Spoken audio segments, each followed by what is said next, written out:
Good afternoon students. मैं doctor Sanjeet मात्रा, national college Sirsa से।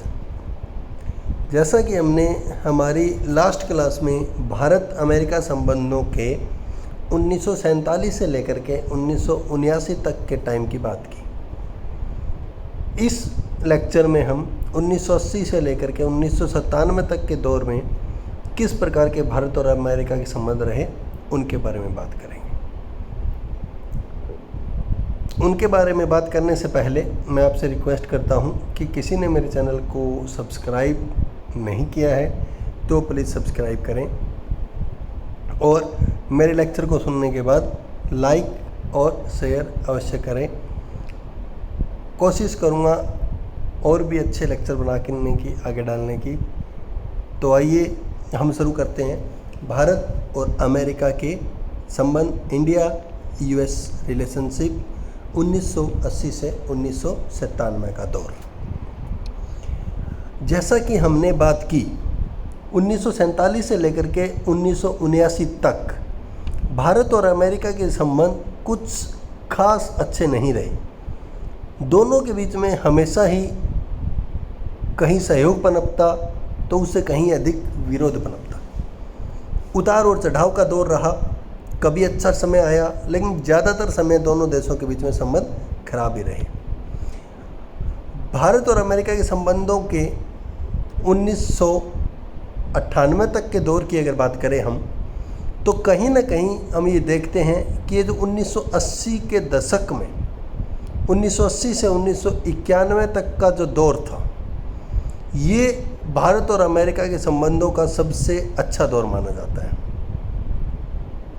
क्योंकि इस संबंध में एक तरफ इंदिरा गांधी और राजीव गांधी, तो दूसरी तरफ अमेरिका में भी भारत को पसंद करने वाले राष्ट्राध्यक्ष रहे। तो इसलिए ये जो दौर है, इस दौर को भारत और अमेरिका के संबंधों में जो उतार चढ़ाव का युग रहा, उसमें सबसे अच्छा दौर कहा जाता है। यानी कि या फिर हम कह सकते हैं कि भारत और अमेरिका के संबंध में जो ऊपर जाने का दौर था, जो संबंध सुधारने का दौर था, जो चढ़ाव का दौर था, वो यही दौर था। इस दौर में जहां अमेरिका में राष्ट्रपति रोनाल्ड रीगन रहे, जॉर्ज बुश सत्ता में रहे, वहीं भारत में श्रीमती इंदिरा गांधी, राजीव गांधी या फिर वीपी सिंह चंद्रशेखर सत्ता में रहे और इनका कहीं ना कहीं अमेरिका से संबंध सुधारने की दिशा में प्रयासरत रहे। तो 1980 के दौर में जब इंदिरा गांधी का दूसरा शासनकाल आया, उस समय भारत ने आर्थिक सुधारों की ओर कदम बढ़ाए। आर्थिक सुधारों को आरंभ करने के बारे में भारत सोचने लगा। ये वो चरण था जिसके बारे में दलीप मुखर्जी ने कहा कि ये भारत और अमेरिका के संबंधों में सहयोग की नई खोज थी या सहयोग की नई दिशा थी, जबकि सुरजीत मान सिंह ने ये कहा कि ये वो संबंध था जिसने नई दिशाओं को भारत और अमेरिका के लिए खोला, नए रास्ते खोले। यानी कि सहयोग की खोज और नई दिशाओं के नाम से संबोधित किया गया इस दौर को, इसलिए इस दौर को सबसे अच्छा और महत्वपूर्ण दौर कहा जाता है। इस काल में जो महत्वपूर्ण कारण रहे जिनकी वजह से भारत और अमेरिका के संबंध कहीं ना कहीं अच्छे बने, वो निम्नलिखित के। एक, 1979 में सोवियत संघ ने अफगानिस्तान में सैनिक हस्तक्षेप किया। अब जब सोवियत संघ अफगानिस्तान में सैनिक हस्तक्षेप करता है, तो अफगानिस्तान जो कि साउथ एशिया और पश्चिम एशिया के बीच में बफर स्टेट के रूप में जाना जाता है। अब जब सोवियत संघ अफगानिस्तान में सैनिक हस्तक्षेप करता है, तो अमेरिका को लगता है कि साउथ एशिया में जो उसकी उपस्थिति है वो कमज़ोर पड़ जाएगी। इसलिए सोवियत संघ को रोकने के लिए अमेरिका को भी दक्षिण एशिया में एक मजबूत मित्र की आवश्यकता थी। पाकिस्तान उतना मजबूत मित्र था नहीं। चीन अमेरिका की हेल्प करेगा, इस बात पर प्रसन्न चिंत है। इसलिए अमेरिका ने भारत की ओर मित्रता का हाथ बढ़ाया। यानी कि ये वो दौर था जो ना सिर्फ भारत के लिए बल्कि अमेरिका के लिए भी भारत की ओर मित्रता का हाथ बढ़ाना मजबूरी थी, क्योंकि वो सोवियत संघ के प्रसार को रोकना चाहता था। तो सोवियत संघ का अफगानिस्तान में हस्तक्षेप करना भारत और अमेरिका के संबंधों की दिशा में एक सकारात्मक कदम रहा और दोनों देशों ने सकारात्मक दिशा में अपने संबंध आगे बढ़ाए।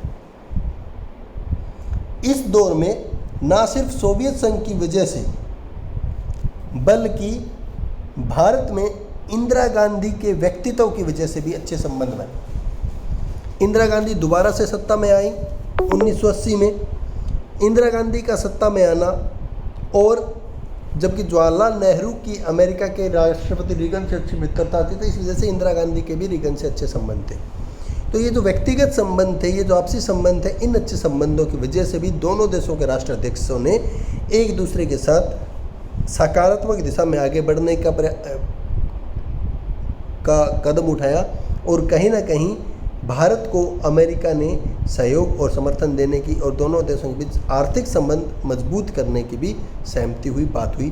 तो इसलिए 1980 में इंदिरा गांधी का पुनः प्रधानमंत्री बनना, उनका राष्ट्रपति रोनाल्ड रीगन के साथ मित्रता होना कहीं ना कहीं अच्छे संबंध रहे का कारण बना। उसी तरह से 1981 में राष्ट्रपति रोनाल्ड रीगन जो अमेरिका के राष्ट्रपति थे, उनका भारत के प्रति दृष्टिकोण मित्रतापूर्ण था। वो भारत के साथ अच्छे संबंध स्थापित करना चाहते थे और इस कारण से भी कहीं ना कहीं दोनों देशों के बीच एक नई दिशाओं के अंदर संबंध आगे बढ़ा। लेकिन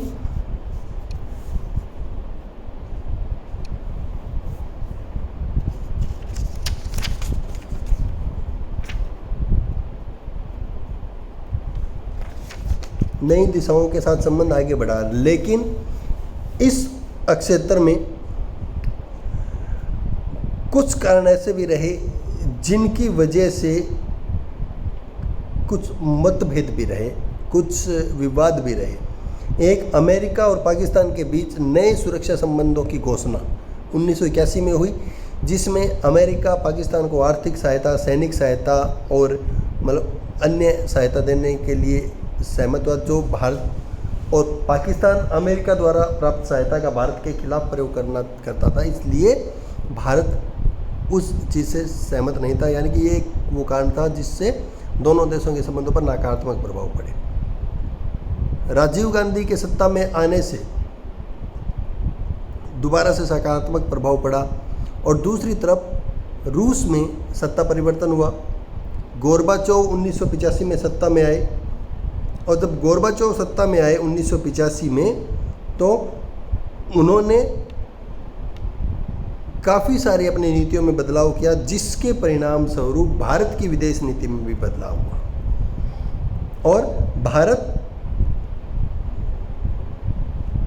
जब अमेरिका और सोवियत संघ के संबंध सुधरने शुरू हो गए, गोरबाचोव के आने से सोवियत संघ और चीन के संबंधों में सुधार होना शुरू हो गया, तो भारत भी अमेरिका की तरफ बढ़ा। और सोवियत संघ के साथ तो संबंध अच्छे चल रहे थे, लेकिन अमेरिका के साथ भी संबंध स्थापित करने की ओर भारत आगे बढ़ा। एक और महत्वपूर्ण कारण क्या था कि जब सोवियत संघ से अफगानिस्तान से सोवियत संघ ने सेना हटा ली, तो उसका प्रभाव पूरी दुनिया के ऊपर पड़ा। पूरी दुनिया के देशों ने एक दूसरे के साथ सकारात्मक, मतलब सोवियत संघ पीछे हट गया और अमेरिका और सोवियत संघ के बीच होड़ जो थी वो एक प्रकार से एक कुछ टाइम के लिए वो कम हो गई। इस वजह से भी दोनों देशों के बीच संबंध सकारात्मक दिशा में आगे बढ़े।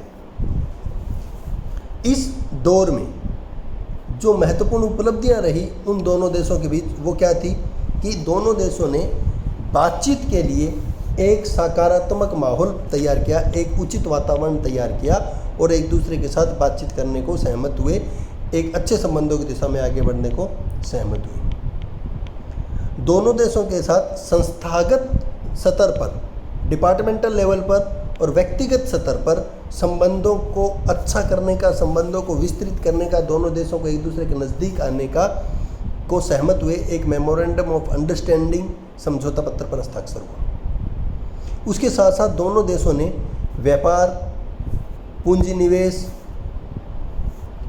उद्यम, ज्वाइंट उद्यम, आर्थिक संबंधों का विकास, इन दिशाओं में एक दूसरे का सहयोग करने की और आगे बढ़ने की दिशा में प्रयास किया। 1985 में दोनों देशों ने सैनिक क्षेत्र और पब्लिक क्षेत्र में तकनीकी हस्तांतरण सहयोग करार के ऊपर हस्ताक्षर किए, जिसके तहत दोनों देश एक दूसरे को सैनिक क्षेत्रों में हाई टेक्नोलॉजी के रास्ते में सहयोग करेंगे, हाई टेक्नोलॉजी विकसित करने में मदद करेंगे।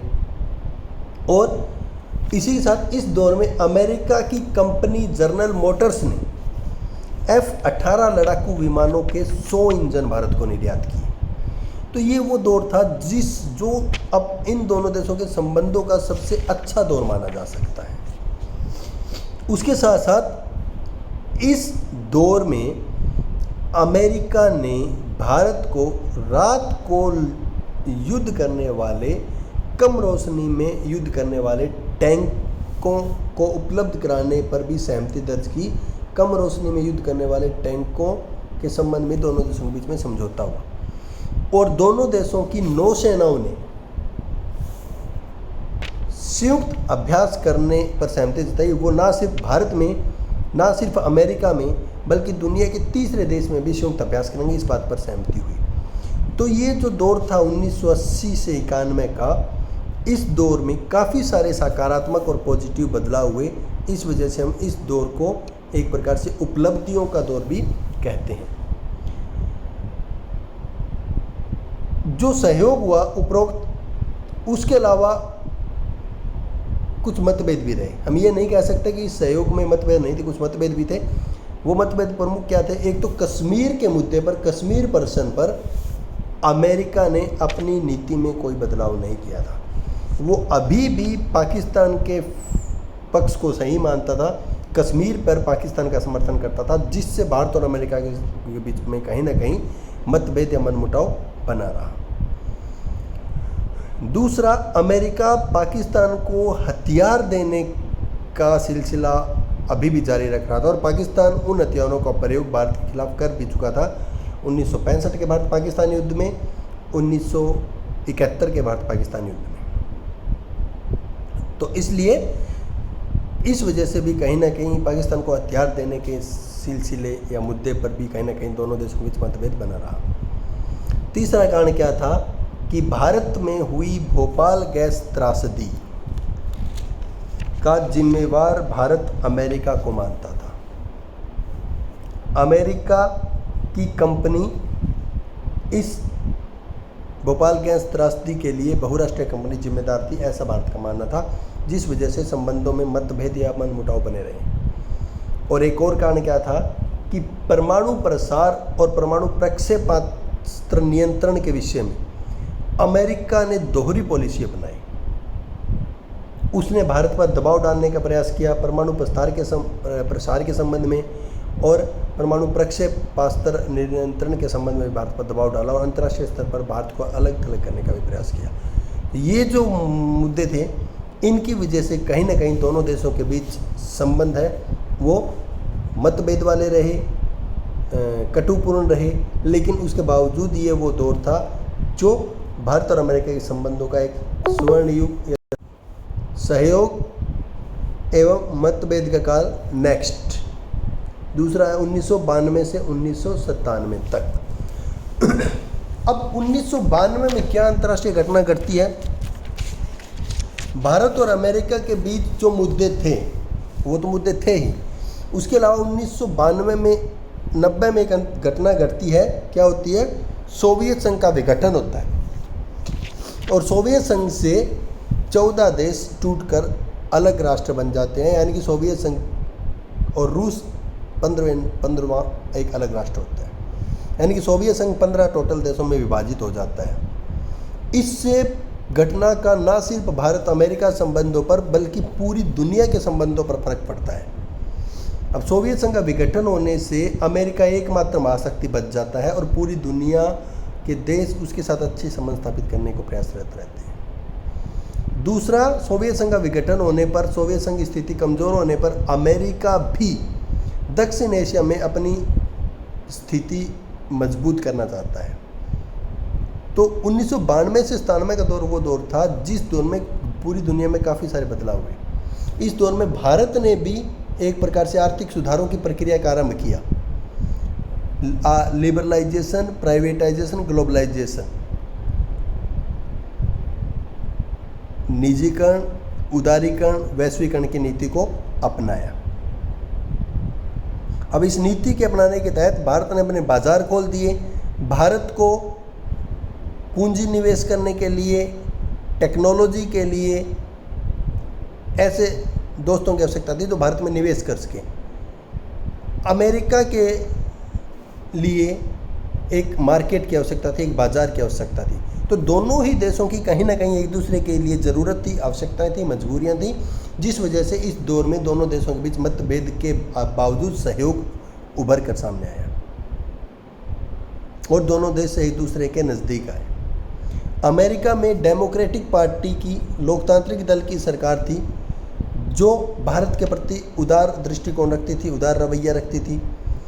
और उसके अलावा अमेरिका की आंतरिक आर्थिक स्थिति जिसकी वजह से कमज़ोर थी, जिसकी वजह से अमेरिका की बहुराष्ट्रीय कंपनियां अमेरिका की सरकार पर दबाव बना रही थी कि भारत के साथ अच्छे संबंध स्थापित करने की दिशा में प्रयास किए जाएं। तो इसलिए इस दौर में ये जो महत्वपूर्ण घटनाएं थी, सोवियत संघ का विघटन होना, भारत का आर्थिक सुधारों के लिए शुरुआत करना, लिबरलाइजेशन, प्राइवेटाइजेशन, ग्लोबलाइजेशन की पॉलिसी लागू करना, भारत की मार्केट के लिए टेक्नोलॉजी और निवेश की आवश्यकता होना, अमेरिका की डेमोक्रेटिक पार्टी का भारत के प्रति उदार रवैया, अमेरिका की बहुराष्ट्रीय कंपनियों का अमेरिका के ऊपर दबाव, भारत के साथ अच्छे संबंध बनाना और अमेरिका की आर्थिक स्थिति कमज़ोर होना, ये वो कारण थे जिसकी वजह से दोनों देशों में नज़दीकियां आईं, सहयोग बढ़ा 1992 से 97 के समय में। लेकिन कुछ विवाद के मुद्दे भी अवश्य रहे। नंबर 1, इस दौर में कश्मीर का मुद्दा दोबारा से दोनों के मध्य मुख्य विवाद का कारण बना, क्योंकि कश्मीर मुद्दे पर अमेरिका ने भारत के पक्ष को समझने का कभी प्रयास नहीं किया और भारत इस बात से कभी भी अमेरिका के पक्ष में नहीं गया। इस वजह से कश्मीर का जो प्रश्न था वो कहीं ना कहीं दोनों के मध्य मतभेद का कारण बना और दोनों के संबंध खराब होना शुरू हो गए, फिर से संबंध बिगड़ने शुरू हो गए। उसके बाद अब परमाणु अप्रसार के मुद्दे पर भी एक महत्वपूर्ण झगड़ा रहा। जो 1970 में परमाणु अप्रसार संधि हुई, शुरू से ही भारत उस संधि का विरोध करता रहा, उस पर भारत ने हस्ताक्षर नहीं किया और भारत का तर्क हमेशा ये रहा कि ये जो संधि है ये विकासशील राष्ट्रों के हितों के विपरीत है, ये भेदभावपूर्ण संधि है, भारत इसका समर्थन नहीं करता। उसके बाद जिसके ऊपर दोनों के मध्य संबंध अच्छे नहीं बने, आतंकवाद के मसले पर लेकर के अमेरिका का दोहरा मापदंड। अमेरिका कभी भी आतंकवाद की भारत हमेशा आतंकवाद के मुद्दे को उठाता रहा, अमेरिका ने कभी भी भारत का समर्थन नहीं किया आतंकवाद के मुद्दे को लेकर के। लेकिन जब लीबिया या फिलिस्तीन का मसला होता तो उसमें अमेरिका आतंकवाद के मसले पर, आतंकवाद के मुद्दे पर प्रभावपूर्ण कार्रवाई करता। लेकिन भारत के खिलाफ अमेरिका ने ऐसा कोई कदम नहीं उठाया कि भारत के आतंकवादी मसले को अमेरिका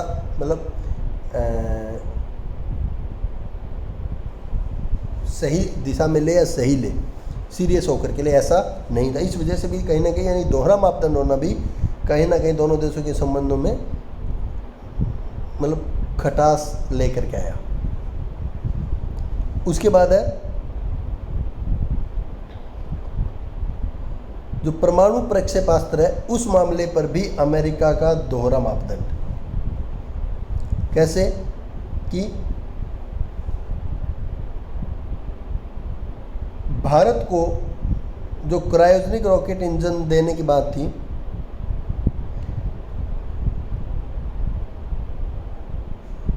रूस उसको भारत को दे रहा था, लेकिन अमेरिका पर ने उसके ऊपर दबाव डाला भारत को नहीं देने के लिए। दूसरी ओर पाकिस्तान को चाइना परमाणु प्रक्षेपास्त्र M11 दे रहा था उसके ऊपर अमेरिका ने रोष नहीं दिखाया, नहीं जताया, यानी कि उस लेवल में दोहरा मापदंड भी कहीं ना कहीं भारत और अमेरिका के संबंधों में खटास का कारण बना। नेक्स्ट कारण क्या था कि व्यापार संबंधी जो नियम थे उनको लेकर के भारत के प्रति संतोषजनक दृष्टिकोण नहीं रहा अमेरिका का। अमेरिका इस प्रकार के नियमों को बना रहा था जिससे भारत को ऊपर एक प्रकार से दबाव बनता, भारत को मजबूर किया जाता अपने भारत के अपने साथ व्यापार करने के लिए, लेकिन भारत उस चीज़ के लिए सहमत नहीं रहा। तो ये कारण थे जिसकी वजह से विवाद भी रहा। एक और कारण था कि अमेरिका भारत को अपने गठबंधन का हमेशा पिछलग्गू राष्ट्र मानता रहा, जबकि भारत ऐसा होने की भूमिका नहीं निभाना चाहता था। वो अमेरिका का पार्टनर बन करके उसकी भूमिका निभाना चाहता था। इसलिए हम ये कह सकते हैं कि ये वो चरण था जिस चरण में कहीं ना कहीं भारत और अमेरिका की बीच दोस्ती तो हुई, काफ़ी मुद्दों पर सहमति तो हुई, लेकिन इस चरण में अच्छे संबंध स्थापित पूरी तरह से नहीं हो पाई, क्योंकि उसके बीच में कहीं ना कहीं अमेरिका की रूढ़िवादी विचारधारा बीच में आई। अमेरिका ने जो दोहरा मापदंड अपनाया भारत के प्रति या दुनिया के अन्य देशों के प्रति, उसकी वजह से भी संबंध सही नहीं हुए। लेकिन हम ये कह सकते हैं कि शायद यही जो दृष्टिकोण है, यही जो संबंध है, भविष्य में अमेरिका को सही राजनीतिक आकलन करने पर मजबूर करेगा और भारत और अमेरिका सही संबंध स्थापित करेंगे। तो 1997 तक के जो भारत और अमेरिका के संबंध रहे उस पर हमारी चर्चा हुई। नेक्स्ट लेक्चर में हम करेंगे 1998 से लेकर के अब तक के भारत और अमेरिका के संबंधों पर बात। तब तक के लिए धन्यवाद, शुभकामनाएं।